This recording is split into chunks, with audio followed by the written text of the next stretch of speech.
갈라디아서 6장 11절부터 18절 말씀. 내 손으로 너희에게 이렇게 큰 글자로 쓴 것을 보라. 무릇 육체의 모양을 내려 하는 자들이 억지로 너희에게 할례를 받게 함은 그들이 그리스도의 십자가로 말미암아 박해를 면하려 함뿐이라. 할례를 받은 그들이라도 스스로 율법은 지키지 아니하고 너희에게 할례를 받게 하려 하는 것은 그들이 너희의 육체로 자랑하려 함이라. 그러나 내게는 우리 주 예수 그리스도의 십자가 외에 결코 자랑할 것이 없으니 그리스도로 말미암아 세상이 나를 대하여 십자가에 못 박히고 내가 또한 세상을 다하여 그러하니라. 할례나 무할례가 아무것도 아니로되 오직 새로 지으심을 받는 것만이 중요하니라. 무릇 이 규례를 행하는 자에게와 하나님의 이스라엘에게 평강과 있을지어다. 이후로는 누구든지 나를 괴롭게 하지 말라. 내가 내 몸에 예수의 흔적을 지니고 있노라.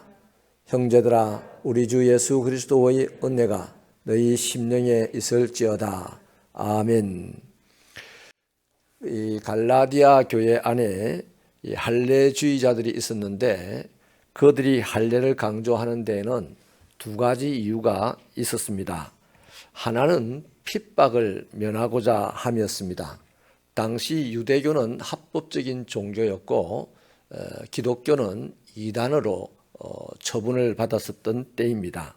그래서 그리스도인이면서 할례를 받음으로써 사람들에게는 유대인인 것처럼 보이게 함으로 박해를 피해갈 수가 있었던 것이죠. 또 다른 하나는 자신들의 육체의 자랑을 위하여서였습니다. 교회 내에서 자신의 경건의 모양을 자랑할 수 있는 그런 재료로 활용한 것이 바로 할례입니다. 할례는 딱 두 가지 이유가 있었습니다. 이 사람들 할례를 주장하는 이유는 박해를 피하려고, 또 하나는 자기 자랑으로 삼으려고 할례를 주장했던 것이죠. 그런데 거기에 대하여 바울의 자랑은 예수님이 지신 십자가 하나였습니다. 사실 바울에게는 자랑거리가 많았지 않습니까? 율법에 능했고 할례로서는 대선배였고 학문의 최고였던 가말리엘의 제자였고 또 바리새인의 집안에서 태어났으며 로마 시민권까지 가지고 있는 그런 사람이었습니다. 그런데 바울은 이 모든 것들을 분토처럼 여기고 오직 십자가만 자랑하려고 했었습니다. 주님의 십자가는 자신의 유일한 구원의 장소였기 때문입니다. 가진 것이 아무리 많아도 멸망받으면 그뿐인데 자신이 멸망받지 않고 구원받게 된 것은 예수님의 십자가 때문이었다라고 깨달아지니까 이전에 자랑스러워할 만한 것들은 다 버렸다는 것이죠. 지금까지 구원의 방식은요, 매년 양이나 염소, 집비둘기, 산비둘기 새끼 같은 것들을 가지고 가서 그 머리에 안수하고 제사장에 주면 이 제사장이 그것을 잡아서 피를 제단에 뿌리고 그 후에 태워서 제단에 제사를 드렸습니다. 그러고서 제사장이 사죄를 선언하면 그 일과 행위를 믿고 한 해를 안심하고 살았던 것이 당시의 구원의 예였습니다. 바울도 그런 사실을 굳게 믿고 살았죠. 그런데 바울은 다메섹 도상에서 예수님을 만났습니다. 예수님을 만나고 광야에 들어가서 3년을 지냈습니다. 그 3년 동안 많은 체험을 했는데 특별히 자기가 알고 있는 구약을 다시 한번 깊이 조명을 해보니까 자신이 만났던 예수님이 십자가에서 피를 흘려 죽으시고 또 인간의 모든 죄악을 다 사하였다는 사실을 구약을 통해서 깨닫게 되었습니다. 지금까지 자신이 지켜온 율법은 모든 것이 예수님의 그림자에 불과하다는 사실을 알게 된 것이죠. 이제 예수께서 자신을 대신해서 죽으셨다 하는 이 사실만 믿으면 모든 죄값을 다 치르게 되었고 자신은 더 이상 죄값을 치를 일이 없다는 것을 알았습니다. 바울은 이전 것에서 아주 열심을 내고 수고를 했죠. 율법이나 학문이나 또 경건이나 이런 것들로 엄청난 열심을 내고 수고를 했지만 항상 답답하였습니다. 혹시 오늘 우리 열심히 신앙생활을 하는데 답답합니까? 바울같이 한번 돌아봐야 될 일입니다. 그런데 예수님의 십자가를 경험하고서는 구원의 일이 너무 간단하다는 것을 알게 되고 그것이 자신을 완전히 자유하게 했습니다. 그래서 더 이상 다른 것에 연연하지 않고 예수님의 십자가만 자랑하려고 했던 것입니다. 바울이 활동하던 시대에 인간이 자랑할 만한 것이 세 가지가 있습니다. 하나는요, 로마의 법이었습니다. 또 하나는 로마의 문화였습니다. 헬레니즘 문화였죠. 그리고 한 가지가 유대인의 율법이었습니다. 근데 이 세 가지는 그 당시 사람들이 자랑스러워했던 이 세 가지는 한 가지 공통된 목적이 있는데 바로 인간의 행복, 인간의 구원이라는 목적을 가지고 있었습니다. 바울도 이 세 가지에 깊이 헌신했고 최선을 다해서 실천적으로 살아왔던 사람입니다. 그런데 안 행복했어요. 그냥 답답했어요. 자랑할 것만 많았지 자신은 늘 불행하다는 것을 느꼈습니다. 또 아이러니하게도 그러한 시대 행복과 구원을 위해서 학문을 펼치고 법을 만들고 했던 그런 시대가 인류 역사에서 가장 잔인하고 타락한 시대였다는 것입니다. 그로 말미암아 그 당시 백성들은 가장 비참하고 피곤한 삶을 살았습니다. 이게 무슨 구원이라고 하겠습니까? 구원을 위하여 학문이 만들어지고 구원을 위하여 법이 만들어지고 구원을 위하여서 율법이 생겼는데 행복은 그냥 행복이나 구원 같은 것은 도무지 없더라는 것이죠. 그래서 바울도 그것을 붙잡고 거룩하게 살려고 몸부림을 쳐왔는데 지금 탈진된 상태에서 예수님을 만나게 된 것이죠. 사람이요, 이런 것들 가지고 살면 아무리 열심히 살아도 마지막에 탈진으로 끝이 납니다.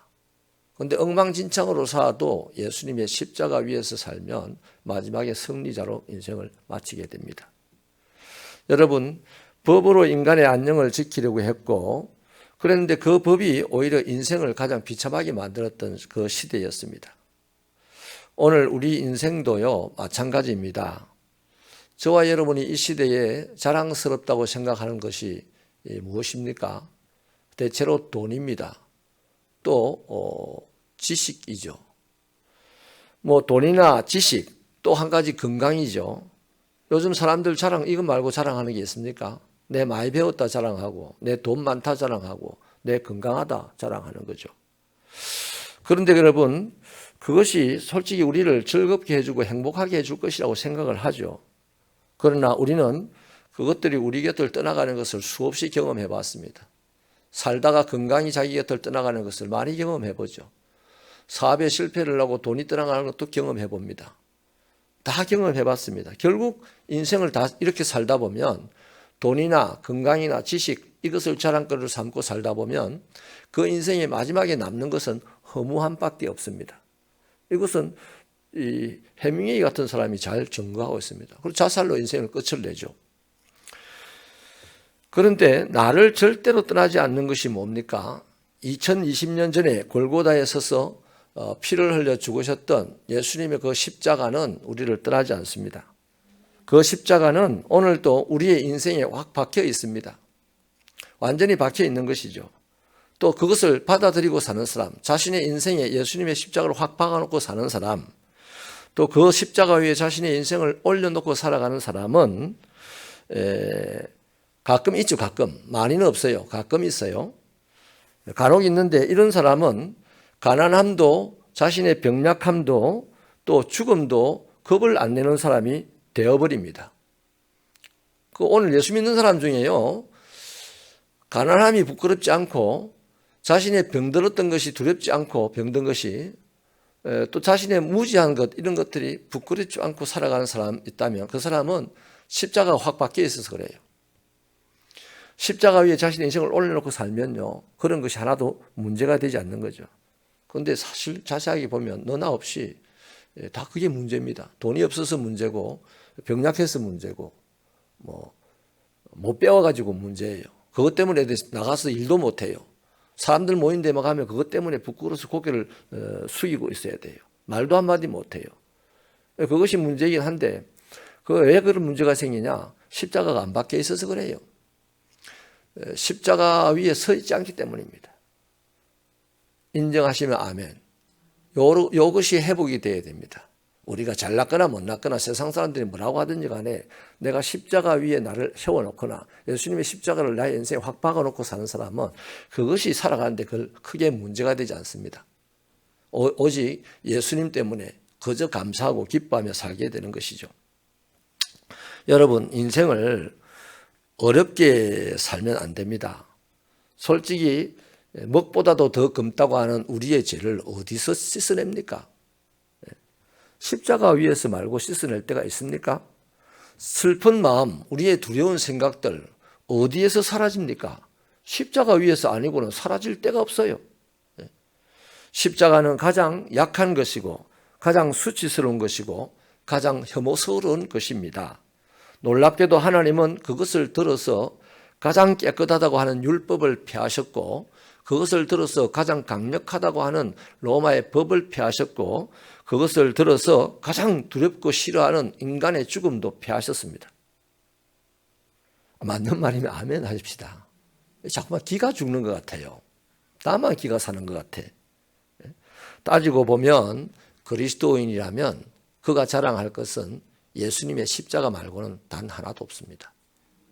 오늘 우리의 인생을 예수님의 십자가에 못 박고 예수님의 십자가 위에서 살아가셔서 반드시 그분의 십자가를 자랑할 수 있는 당당한 인생이 되시기를 바랍니다. 근데 결심은 잘하는데 왜 자꾸만 십자가를 내려놓는지 모르겠어요. 십자가에 못 박혔어요. 못도 가지고 다니시기 바랍니다. 자꾸 빠지려면 하나 더 박으시고 그렇게 살면 우리는 세상을 돈 없어도 몸이 건강하지 못해도 배운 것이 부족해도 당당하게 살아서 하나님은 그 사람을 통해서 세상 만민을 다스리는 자로 세워줄 줄로 믿습니다. 하나님 아버지 감사합니다. 예수의 십자가의 권능, 예수의 십자가의 사랑, 예수의 십자가의 힘, 이 모든 것을 아버지 하나님 믿는 자로 마치지 말게 하시고 그 십자가만 자랑하며 살아갈 수 있는 데까지 이르는 우리들의 신앙이 되게 하여 주시옵소서. 아버지 하나님, 할례받는 것만 자랑 삼고 할례받는 것으로서 핍박을 면하여 가려고 했던 그 사람 하나님과 아무런 상관이 없지 않습니까? 오늘 신앙의 연수만 자랑하고 내 직분만 가지고 마음에 보람을 얻고 아버지 이것 하나님의 나라에 아무 쓸모가 없는 것인 줄로 압니다. 하나님 그 직분을 주고 그 신앙의 연수가 주어졌던 것은 예수의 십자가를 자랑하고 예수의 은혜를 우리의 입에 담고 살아라는 것인데 우리 이 시간 다시 한번 생각해보고 말씀으로 거듭나는 우리의 신앙생활이 되게 하여 주셔서 향후는 예수의 십자가 때문에 항상 건강하고 예수의 십자가 때문에 항상 담대하고 그래서 권력자도 이기고 부자도 이기고 아버지 많이 배운 자도 이겨내는 그런 그리스도인의 삶이 되도록 축복하여 주옵소서. 이 시간에도 아버지 하나님 주님을 더 가까이 하는 가정이 되기를 소원하며 매일같이 예물을 드리는 이 정집사님의 가정을 하나님이 축복하여 주시고 품어 주시옵소서. 예수님의 이름으로 기도하옵나이다.